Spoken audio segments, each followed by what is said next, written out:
Observamos el mundo para comprenderlo y para poder desenvolvernos en él. La inteligencia nos ha permitido dotarnos de herramientas para comprender lo infinitamente pequeño y lo infinitamente grande. Desde hace más de un siglo, psicólogos, biólogos, genetistas y neurocientíficos se han dedicado a disecar, analizar y medir la inteligencia. Hemos inventado los ordenadores y hemos pisado la luna. Pero contrariamente a lo que se podría pensar, nuestra inteligencia individual no aumenta. Hoy la ciencia explora las diferentes facetas de nuestra inteligencia. Pero, ¿realmente saben los científicos qué es la inteligencia?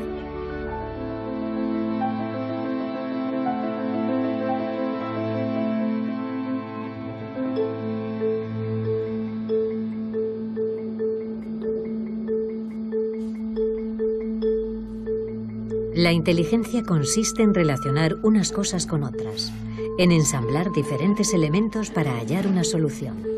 Para comprenderla, hay que conseguir fraccionarla, aislar todos sus componentes. Los investigadores se han asomado así a sus diferentes facetas.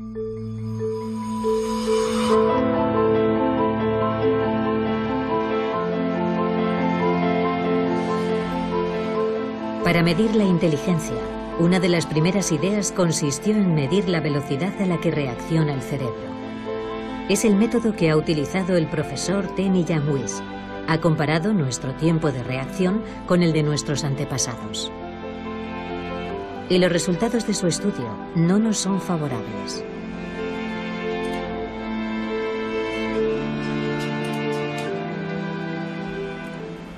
Para medir el tiempo de reacción, presenta a un sujeto una luz en una pantalla y este ha de decir, pulsando lo más rápido posible un botón, si aparece a la derecha o a la izquierda. Por tanto, no es un reflejo, sino una información sencilla que tiene que procesar nuestro cerebro. Los estudios sobre el tiempo de reacción son muy antiguos. En la década de 1860 y de 1880 ya se realizaron algunos. En Gran Bretaña, el primo de Charles Darwin, Francis Galton, hizo un estudio muy ambicioso, en el que contó con varios miles de personas, un muestreo muy representativo de la población británica de aquel entonces. Pues bien, los tiempos de reacción de la gente eran muy rápidos. A continuación, nos interesamos por todos los estudios realizados en los 120 o 130 años siguientes y encontramos entre 10 y 15 de esos estudios. Y lo que hemos visto es que de 150 años a esta parte nos hemos ido volviendo cada vez más y más lentos.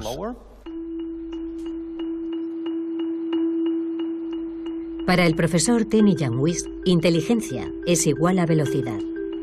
Y nuestro cerebro tardaría, de media, unos 50 milisegundos más que el de nuestros bisabuelos en tratar una información sencilla. 50 milisegundos de más puede parecer una diferencia ridícula, pero hay que tener en cuenta que cada día tenemos que tomar miles y miles y miles de decisiones.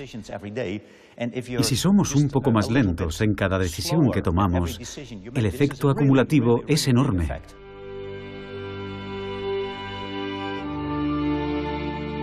El profesor Tenny Youngwis está convencido de que somos menos inteligentes que en el siglo XIX.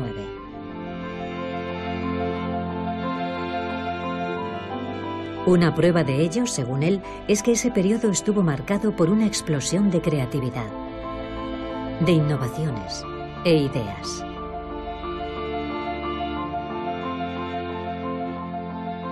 En el siglo XIX hubo muchísimas innovaciones fantásticas. Hay estudios que demuestran que el número de innovaciones per cápita, o sea, por persona, era entonces 4 veces mayor que el de ahora. El profesor Tenny Youngwis considera que nuestra inteligencia se ha ido deteriorando. Lleva por lo menos 150 años en declive. Pero ya en el siglo XIX, Sir Francis Galton pensaba que los ingleses eran mucho menos inteligentes que los antiguos griegos, que no carecían de mentes privilegiadas. ¿Y qué decir de los predecesores de los griegos, los hombres prehistóricos? Pues bien, es sumamente difícil medir su inteligencia. Sin embargo, en el Instituto Max Planck de Leipzig están intentando responder a esta pregunta, reconstruyendo el cerebro de nuestros ancestros de la prehistoria.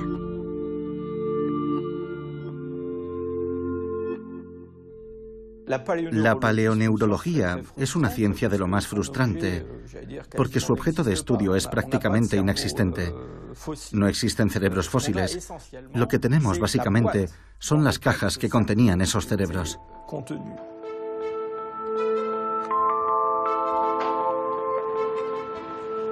Comparando nuestro cerebro con el de los hombres prehistóricos, los científicos se han dado cuenta de que hay diferencias.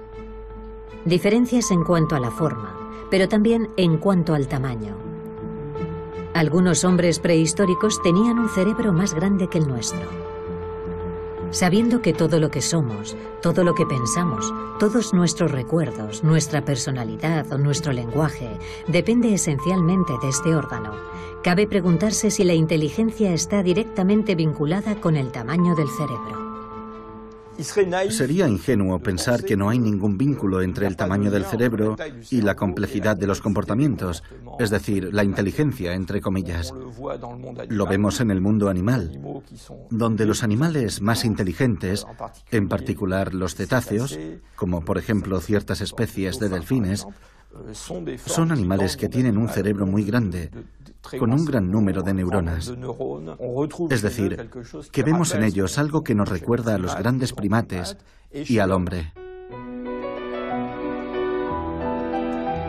La evolución ha hecho aumentar el tamaño de nuestro cerebro durante 2 millones de años, alcanzando su tamaño máximo hace 15.000 años. El hombre de Cro-Magnon, que hace unos 17.000 años pintó las paredes de la cueva de Lascaux, era un Homo sapiens, como nosotros. Pero de todos los Homo sapiens, es el que estaba dotado del cerebro más grande. El tamaño de nuestro cerebro ha menguado con respecto al de nuestros antepasados. Y según algunos investigadores, somos menos inteligentes que él. Pero esta teoría está lejos de generar consenso. No creo que la inteligencia sea algo que se puede medir con una regla y decir, este es igual de inteligente, o más inteligente, o menos inteligente que ese. El hombre de Cro-Magnon era inteligente, pero inteligente para el mundo en el que vivía, no para trabajar en un banco, por ejemplo. Si pudiéramos viajar en el tiempo, retroceder 25.000 años, secuestrar a un Cro-Magnon y traerlo al presente, este se adaptaría al mundo en el que tendría que vivir. Históricamente habéis luchado para adaptaros. Sí, así es. Caminar erguidos, descubrir el fuego, inventar la rueda, crear los cimientos de la humanidad. Perdón por no haberlo hecho antes. ¿Qué opinas, Connie? En nuestra sociedad, el ego individual y la dinámica del grupo están en conflicto. ¿Algo que decir? Tengo algo que decir. ¿Esto qué? ¿Más inteligente? ¿Menos inteligente? En cuanto tratamos de medir la inteligencia, todo se complica. Y sin embargo, no paramos de evaluarla. En las universidades de todo el mundo se enseña qué es la inteligencia, y todos y cada uno de nosotros, sin ser especialistas, la medimos todos los días. Todos medimos la inteligencia de los demás. Si conocemos a alguien, después de la atracción física, nos fijamos en su inteligencia.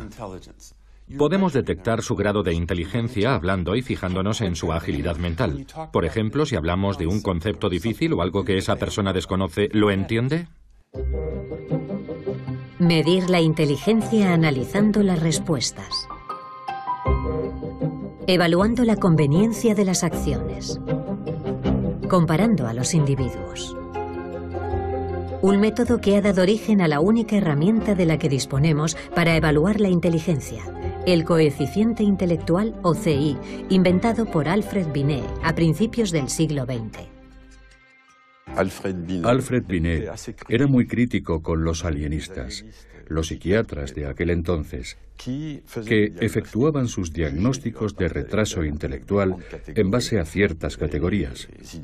Estaban los idiotas, que eran los casos de retraso más profundos, luego estaban los imbéciles y, por último, los débiles mentales. A Binet esos criterios le parecían muy discutibles, muy vagos, ya que variaban de un psiquiatra a otro. Él pensaba que era necesario tener unos criterios objetivos, desarrollar una especie de herramienta de evaluación basada en criterios científicos. En el año 1905, el Ministerio de Educación Nacional pide a Alfred Binet que encuentre un medio de detectar a los niños con dificultades escolares. No tenía una teoría sobre la inteligencia, pero observando a sus hijas, imaginó que se podría evaluar en base a la capacidad de razonamiento, de comprensión y de memoria. Lo que hizo fue tratar de buscar los problemas que pudieran ser característicos para cada edad. Por ejemplo, enseñaba una imagen a los niños y les preguntaba qué representaba. Y se dio cuenta de que los niños de 3 años enumeraban lo que veían en la imagen. Hay un señor, una señora, un banco y un árbol. Con 7 u 8 años describían la imagen. Hay un señor y una señora que están sentados en un banco. Y hacia los 12 empezaban a interpretarla. No están felices, el señor está enfermo, ese tipo de cosas. Y así, Binet desarrolla junto a Théodore Simon el primer test de inteligencia. Ha nacido el coeficiente intelectual clásico o por edad mental. Expresa la relación entre la edad mental, que se basa en los resultados del test, y la edad real de la persona. Esa cifra se multiplica por 100 para obtener el coeficiente intelectual. Si un niño de 10 años supera las pruebas de un niño de 12, estará adelantado a su edad y tendrá un coeficiente intelectual de 120. La idea consistía en comparar los resultados de cada individuo con aquellos que se pueden comparar, es decir, los que están en la misma categoría de edad y son de la misma cultura, etc. Obviamente se observan variaciones en los resultados de los sujetos de una misma edad.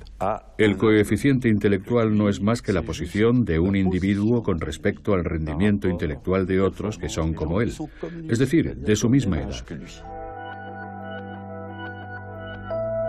Concedemos al coeficiente intelectual un poder desmedido, ya que pretende evaluar esa cualidad tan particular que es la inteligencia. Es difícil resistirse a la tentación de medirse, de compararse con los demás.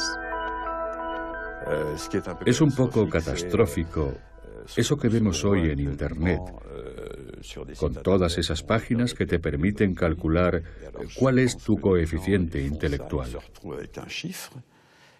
Creo que la gente que lo hace puede acabar interpretando la cifra que obtengan, por ejemplo, si no es muy buena, concluyendo que no es inteligente. Es totalmente absurdo, un desastre. Es ridículo pensar que una cifra pueda definir a una persona.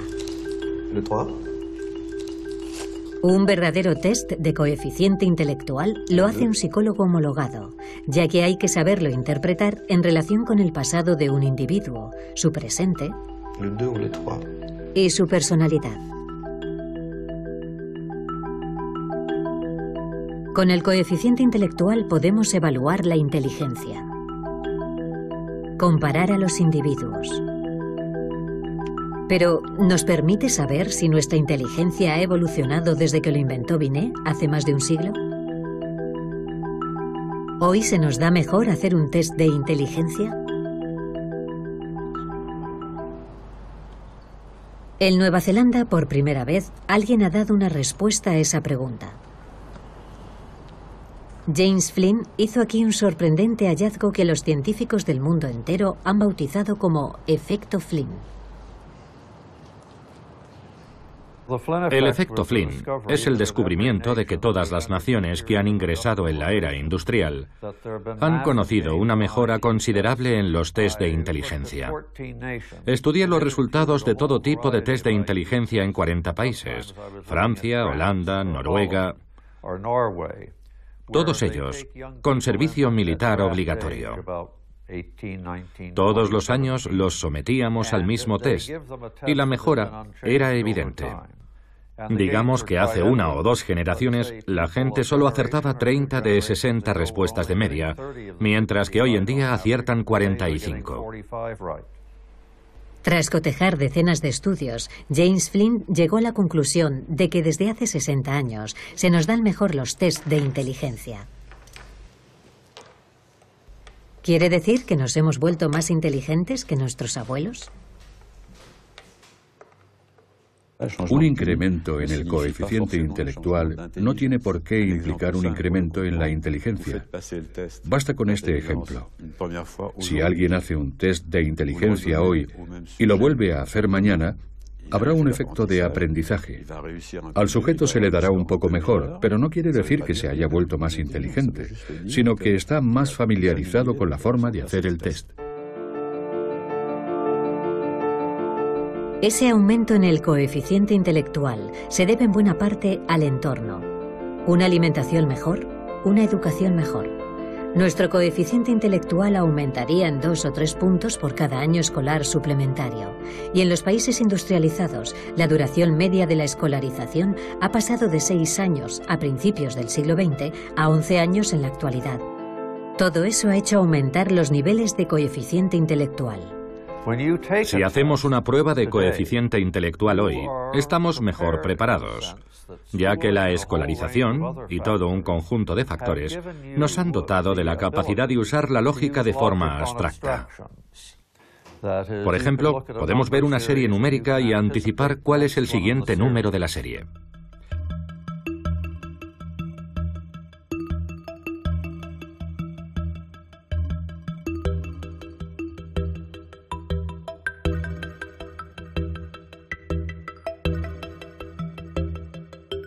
En el terreno de la inteligencia, no hay que fiarse de las apariencias. Una puntuación más alta en un test de coeficiente intelectual no quiere decir que seamos más inteligentes, solo que estamos mejor preparados para hacer las pruebas de coeficiente intelectual. Nuestra inteligencia es como un músculo que hemos entrenado para exprimir todo su potencial. Pero de tanto entrenarnos, puede que hayamos alcanzado nuestro límite. Las cifras demuestran que después de aumentar durante años, los resultados en los test de coeficiente intelectual han tocado techo. En algunos países incluso están disminuyendo, como en Inglaterra, Dinamarca o Noruega. He descrito ese aumento del coeficiente intelectual como un fenómeno que dura un siglo. Al cabo de ese plazo, todos los países acaban tocando techo. Gracias a la escolarización, la gente aprende a manejar conceptos abstractos, y sospecho que hemos llegado todo lo lejos que se podía llegar, a menos que surja de repente una revolución en la enseñanza. Así que los beneficios de la educación han tocado techo, porque casi todo el mundo está escolarizado.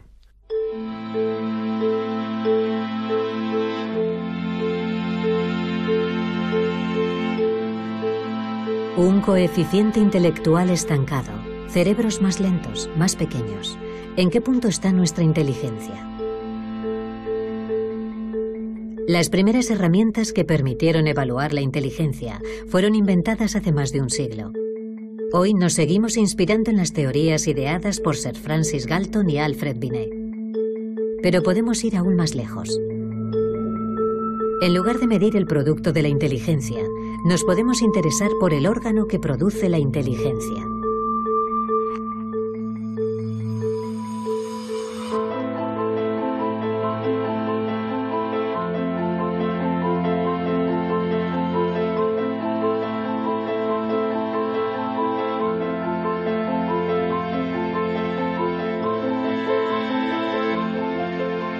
Richard Haya es psicólogo y neurocientífico en la Universidad de California en Irvine.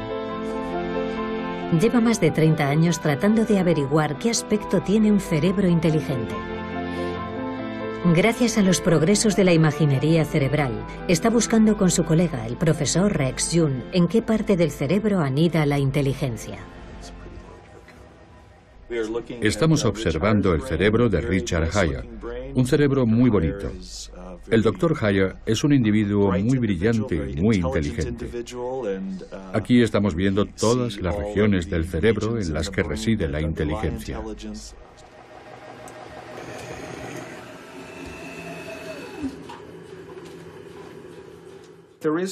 No hay un lugar concreto en el cerebro que pueda considerarse el centro de la inteligencia. Antes se creía que había un centro de la inteligencia situado en la parte frontal del cerebro. Sin embargo, los estudios de imaginería cerebral han demostrado que cuando la gente hace un test de inteligencia dentro de un escáner, hay una interacción muy importante entre distintas partes del cerebro. El profesor Haya fue uno de los pioneros en el empleo de técnicas modernas de neuroimaginería. Su primer estudio se remonta a 1988. En aquel entonces no se habían usado nunca estas herramientas en los estudios sobre la inteligencia. Encontramos zonas del cerebro que se activaban cuando la gente hacía un test de inteligencia. Pero lo más impactante, lo más sorprendente, fue lo siguiente. Cuantas más zonas activas había, peor les salían los test. Era justo lo contrario de lo que esperábamos. Siempre es muy interesante cuando aparece un resultado que es justo el contrario del esperado.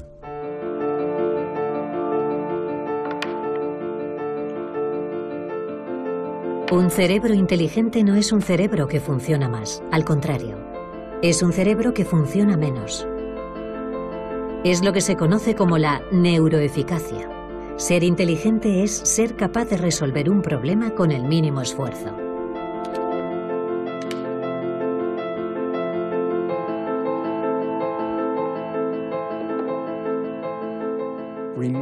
Pensemos en la primera vez que condujimos un coche, el primer día en un parking vacío, con alguien sentado a nuestro lado. Cada vez que girábamos el volante, teníamos que pensar conscientemente, ahora tengo que frenar. Y sin embargo, luego somos capaces de conducir en medio del tráfico en una ciudad que no conocemos y a la vez mantener una conversación con alguien. O sea que nuestro cerebro es más eficaz cuando conducimos. Así que un nivel alto de inteligencia no está necesariamente vinculado con un cerebro que trabaja más, sino con una transmisión más eficaz de la información entre las zonas importantes del cerebro. Tratándose de un proceso tan complejo como la inteligencia, hay que imaginarse el cerebro como una orquesta con varias secciones. Pero el verdadero misterio es la forma en que interactúan esas secciones. Y es que, hasta donde sabemos, no hay director de orquesta. Si el cerebro es como una orquesta, la inteligencia sería la música.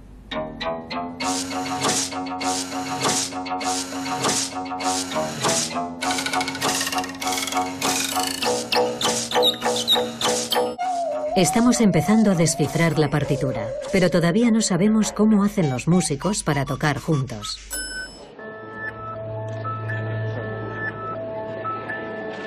En la Universidad de la Sorbona, el profesor Olivier Houdet está buscando a ese director de orquesta. Para encontrarlo, mide la actividad eléctrica del cerebro mientras unos niños resuelven una serie de problemas. Lo que le interesa es lo que él llama los fallos de la inteligencia. Si enseñamos a un niño este dispositivo con 1, 2, 3, 4 y 5 babars separados o 5 babars pegados y le preguntamos si hay el mismo número de babars arriba y abajo, hasta los 6, 7 años, todos los niños del mundo nos van a contestar que no hay el mismo número porque esta fila es más larga que esta. El cerebro del niño cae en la trampa de la inteligencia visoespacial, según la cual la longitud es sinónimo de cantidad. En el cerebro esto indica que tenemos rutas neuronales diferentes para resolver una misma tarea.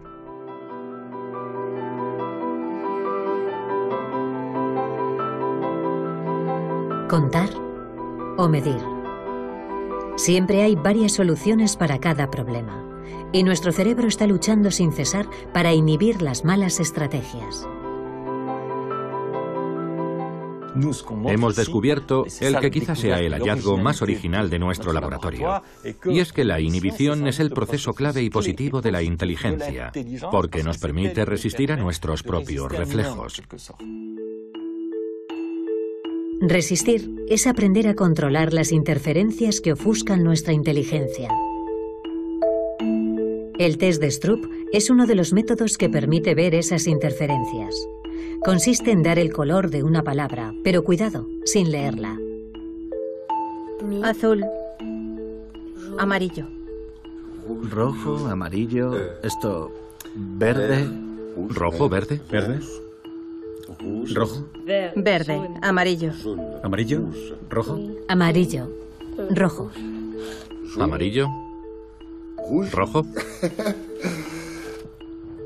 ¿Amarillo? ¿Amarillo? Rojo. Verde. ¿Rojo? ¿Amarillo? ¿Azul?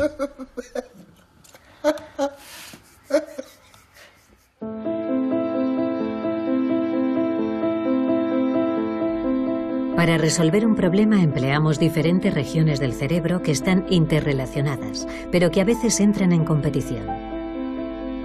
Pero, ¿cómo se comunican entre ellas esas diferentes zonas? Es lo que estudia el profesor Douglas Fields del Instituto Nacional de la Salud de Washington.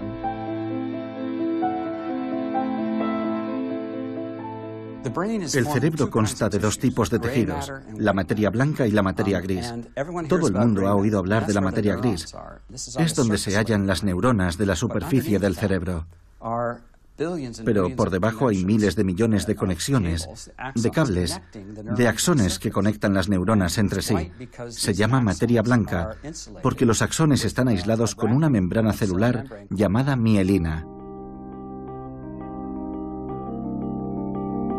La mielina rodea los axones, permitiendo que la información circule de forma rápida y eficaz en el cerebro.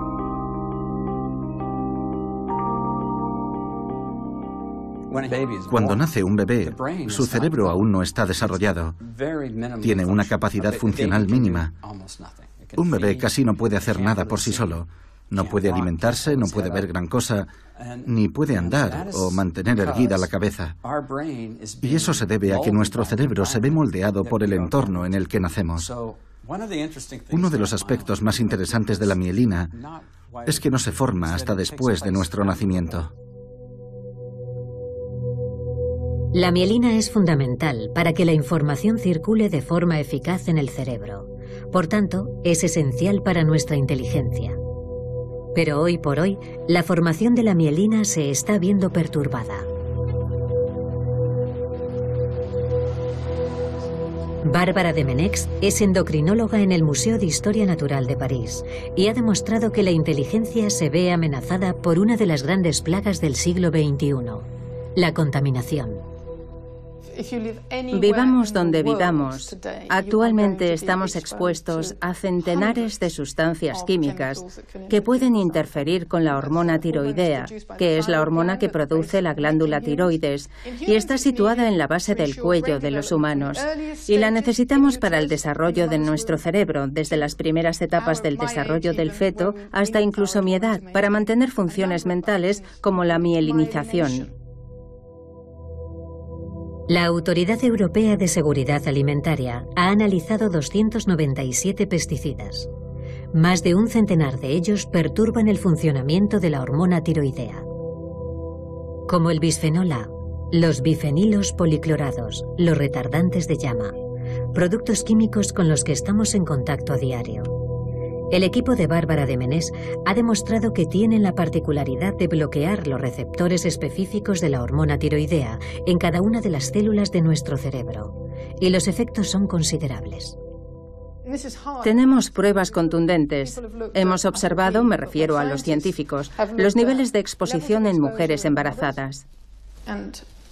Hemos comparado diferentes niveles de exposición y los más elevados estaban asociados con una pérdida de entre 5 y 6 puntos de coeficiente intelectual en los niños.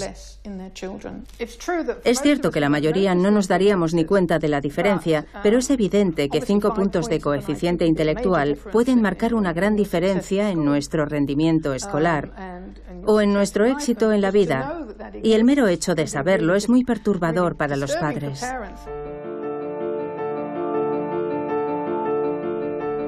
Nuestra inteligencia nos ha permitido crear un mundo complejo, pero esto se ha saldado con la degradación de nuestro medio ambiente y nos podría pasar factura si efectivamente dicha degradación perturba la formación de nuestro cerebro, afectando a la mielina, por ejemplo. Pero de confirmarse este fenómeno, ¿cómo podemos gestionarlo? Durante más de un siglo, hemos pensado que todos los procesos mentales se debían solo a la actividad eléctrica de las neuronas. Pero hoy los neurobiólogos han empezado a explorar un nuevo continente. Solo un 15% de las células del cerebro son neuronas. El 85% de células restantes son diferentes. Ni se comunican mediante la electricidad, ni tienen sinapsis, y se conocen como células gliales. Gracias a los nuevos métodos de investigación, hemos visto que las células gliales se comunican entre sí y con las neuronas sin usar la electricidad. Es un hallazgo muy importante, ya que modifica radicalmente la idea que teníamos del funcionamiento del cerebro a nivel celular.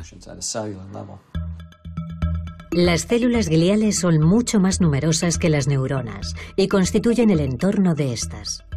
Algunas fabrican mielina. Otras nutren las neuronas y las protegen. Se conocen como astrocitos. Un inesperado hallazgo demuestra que los astrocitos desempeñan un papel en la inteligencia. Todo comenzó con un genio.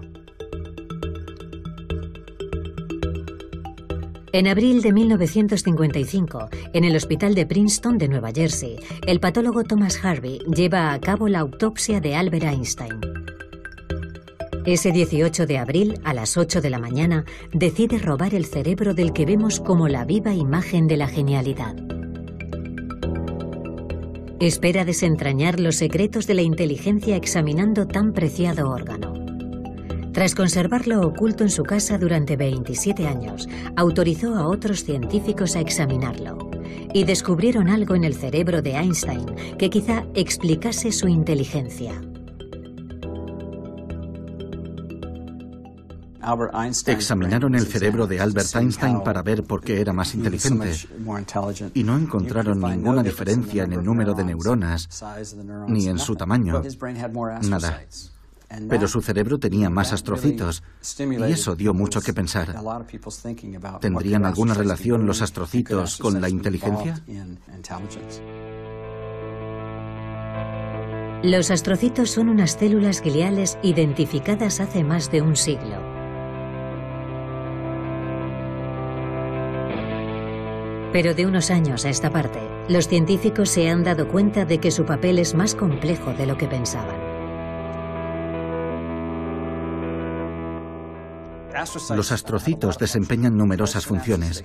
Controlan la sinapsis y el flujo sanguíneo en el cerebro, proporcionan otros nutrientes a las neuronas, reaccionan ante los daños. Todas esas funciones de mantenimiento del cerebro las desempeñan los astrocitos. Pero mucha gente pensó que no era muy interesante, hasta que nos dimos cuenta de que todas esas funciones de mantenimiento controlan las neuronas. Un astrocito humano controla cientos de neuronas, muchas más que, por ejemplo, un astrocito de ratón. Basándose en esta observación, un equipo de la Universidad de Rochester ha desarrollado un experimento fascinante. Para comprender mejor la inteligencia humana, han decidido hacer que cruce la barrera entre especies. Han injertado astrocitos humanos en cerebros de ratón.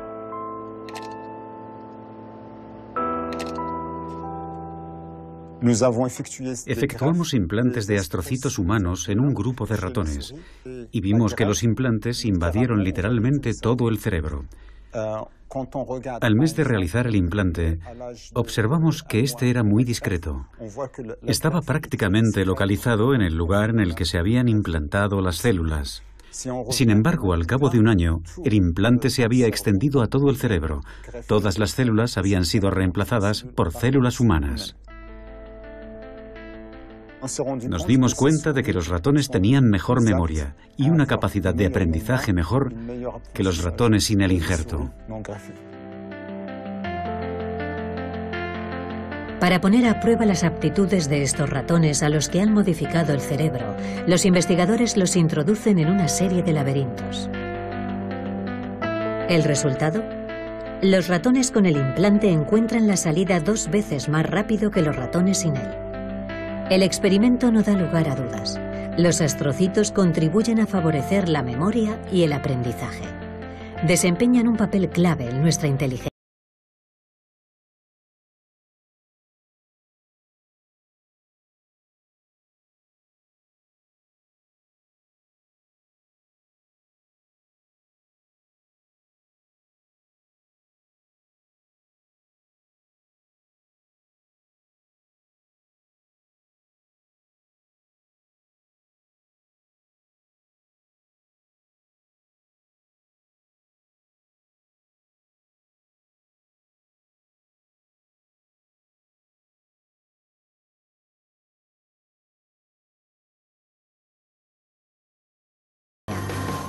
A menudo me preguntan en qué medida los genes determinan la inteligencia.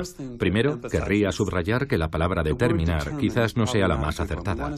Deberíamos hablar de influencia. Incluso en un rasgo marcadamente hereditario como es la estatura, no se puede decir que esté determinada por los genes. Si yo soy alto, mi hijo tiene probabilidades de ser más alto que la media, pero podría ser bajo si no se alimenta bien o sufre enfermedades a una edad temprana. No se puede hablar de determinación, sino de influencia. Es decir, los genes nos dan un potencial, pero es el entorno el que determina cómo acabamos siendo. Para entender las complejas relaciones entre genes e inteligencia, Robert Plomin ha realizado pruebas de inteligencia a miles de gemelos.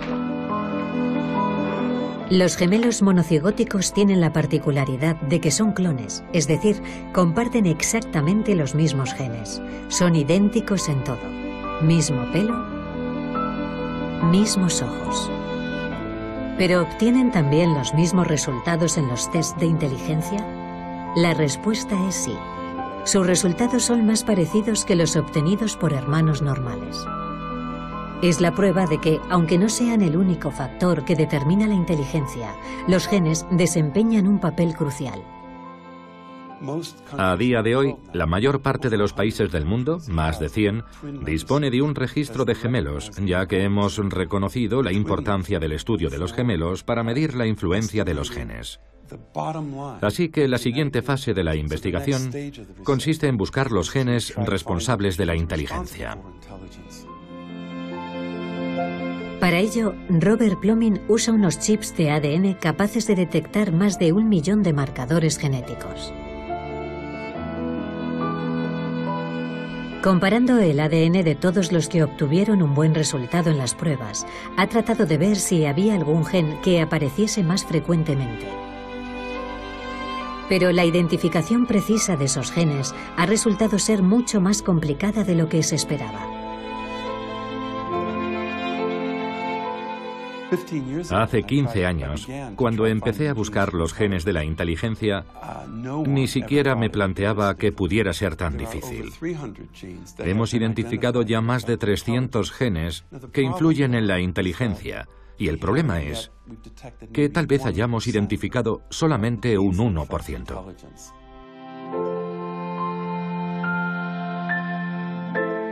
En la inteligencia influye la interacción de varios miles de genes que forman una red de una complejidad inaudita y que producen efectos diferentes en función de la región del cerebro donde se encuentran. Antes se creía que en el cerebro había módulos. Habría una parte encargada del lenguaje, otra encargada de otra función. Y el cuerpo calloso haría que se comunicaran los dos hemisferios. Pero ahora para la mayoría de la gente eso es una ficción. El cerebro opera como una especie de dispositivo de resolución de problemas. Si lo vemos desde un punto de vista genético, queda más claro, porque la mayoría de los genes que afectan al cerebro afectan a muchas regiones del cerebro. Poco a poco avanzamos en la comprensión de nuestra inteligencia. Los científicos afinan sus herramientas para medirla, pero la cuestión que se plantea es la del uso que les daremos.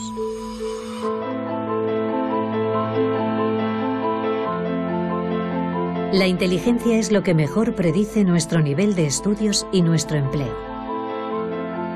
Por tanto, hablar de la inteligencia de las personas no es baladí.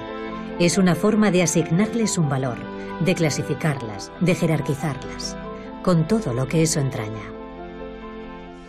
Un error de razonamiento sería considerar que la inteligencia es esencialmente hereditaria, ya que es una idea que puede conducir a análisis ridículos. Totalmente ridículos, en mi opinión.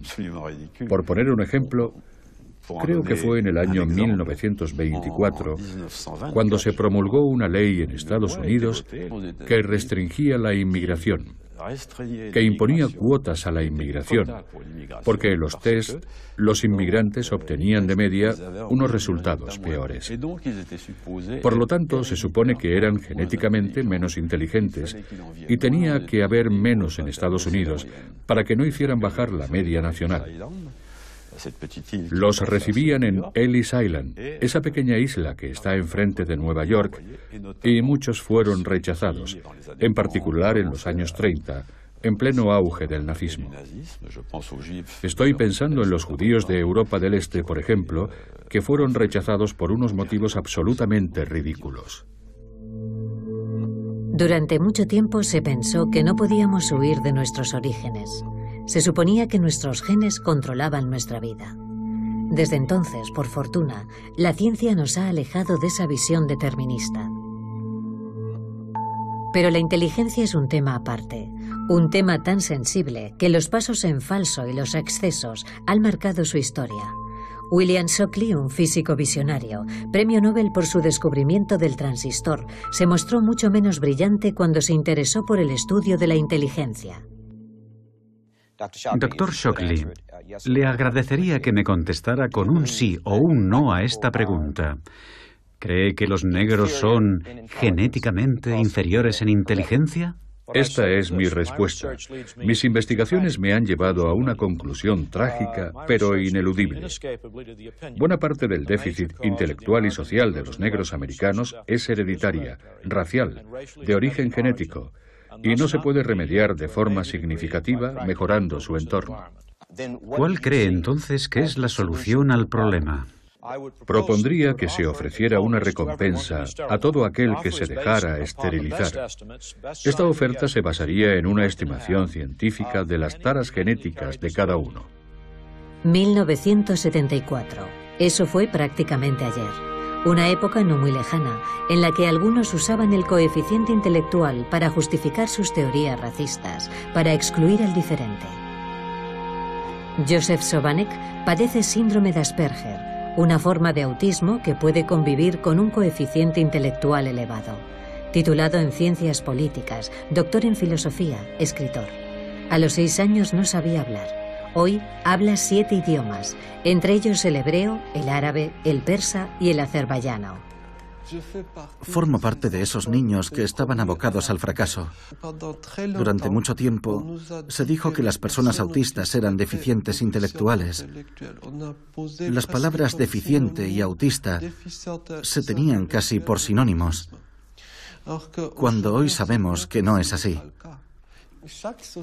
Toda sociedad humana necesita una serie de jerarquías, que desmarquen un poco a unos individuos de otros, y tendemos a reducirlo todo a un criterio único.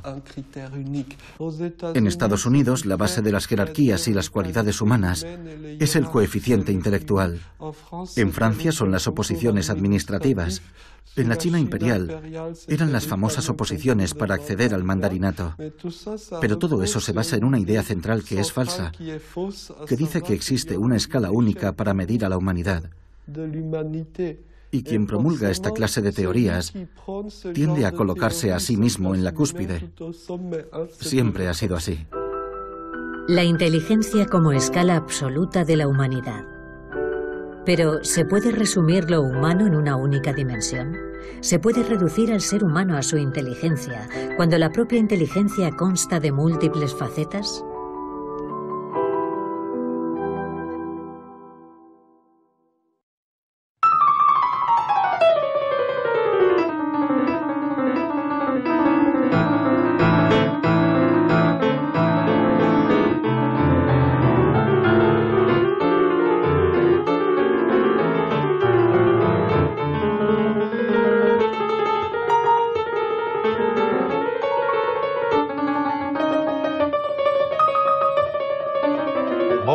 Se dice que Mozart era capaz de tener presente en su cabeza una sinfonía entera.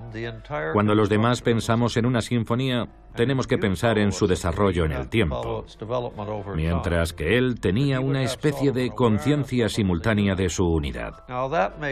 Esto puede apuntar a un tipo de complejidad mental comparable con la de los matemáticos, que son capaces de tener en mente a la vez 7 u 8 fórmulas y de ver la conexión que hay entre ellas. Así que se podría plantear la pregunta de si la inteligencia musical es una forma de inteligencia. Pero lo cierto es que existe y que quienes la poseen no tienen necesariamente un coeficiente intelectual elevado.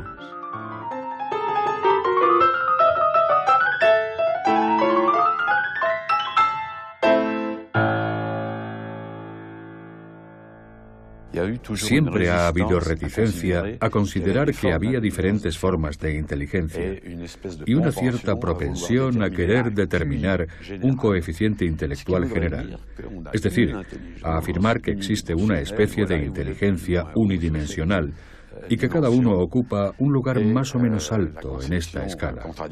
Pero hay una concepción opuesta que dice que hay varios tipos de inteligencia y cada uno puede ocupar un lugar muy alto en alguno de sus aspectos y un lugar muy bajo en otro. El debate es tan antiguo como los primeros estudios sobre la inteligencia. Y es que los científicos se han dado cuenta de que sea cual sea el método empleado, no lograban evaluar la inteligencia con un único baremo.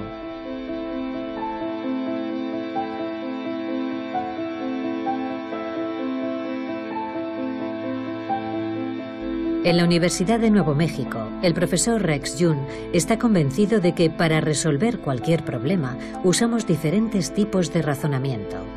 Y lo que llamamos inteligencia solo es uno de ellos. Creo que la creatividad es otra capacidad de razonamiento del cerebro. Me interesa en particular cómo se diferencia de la inteligencia y en qué se le parece, si es lo mismo o si es algo diferente. Y he llegado a la conclusión de que la creatividad es un proceso de razonamiento fundamentalmente diferente.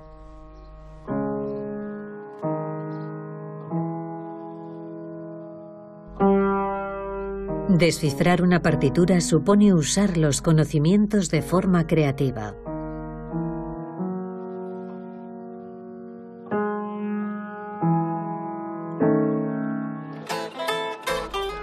Improvisar es ser inteligente a la vez que se inventa y se es creativo.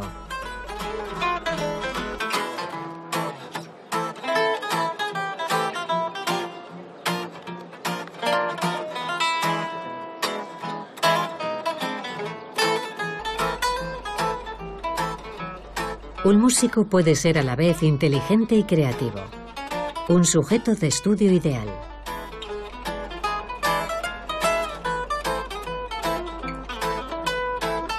El profesor Jun ha examinado numerosos cerebros para saber cómo pueden convivir la inteligencia y la creatividad. Yo parto de la hipótesis de que la creatividad y la inteligencia están asociadas y de que existen dos redes distintas en el cerebro que cooperan para permitirnos razonar. Una asociada con el razonamiento inteligente y la otra con el razonamiento creativo. Creo que las dos son sumamente importantes. Cada vez estamos más cerca de entender cómo funcionan. Nuestra teoría es que la red de la inteligencia se sitúa más bien en la superficie del cerebro. Con la creatividad la cosa cambia.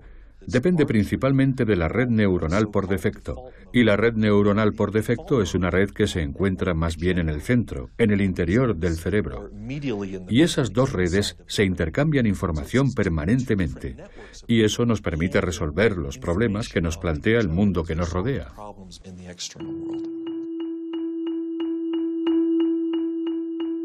Todos hemos experimentado alguna vez esa sensación de una idea que surge de la nada y se impone como algo evidente.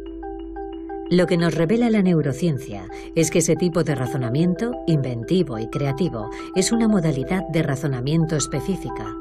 ¿Se puede ser inteligente sin ser creativo? ¿O ser creativo sin ser inteligente? ¿Tiene sentido la pregunta? Para desenvolvernos inteligentemente en el mundo, ¿no tenemos que contar con todos los recursos de nuestra mente? No se puede ser creativo en física, por ejemplo, teniendo solo una formación en física. Para ser creativo en física hay que tener otra educación, verse metido en un universo ajeno y reutilizar los trucos y los mecanismos mentales que hemos aprendido en otros ámbitos. El drama de la investigación estéril surge cuando solo investigamos en nuestro propio campo, sin entrada ni salida de datos de otros ámbitos. Toda la gente que ha sido creativa ha sabido importar ideas de un universo a otro.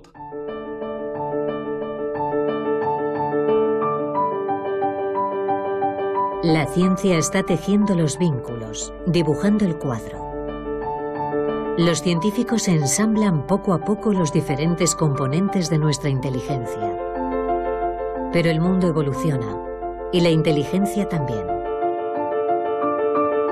Nuestro cerebro está en evolución permanente, y esto permite que nuestra inteligencia se adapte a los problemas que debemos resolver, tan múltiples y variados como podemos serlo nosotros mismos.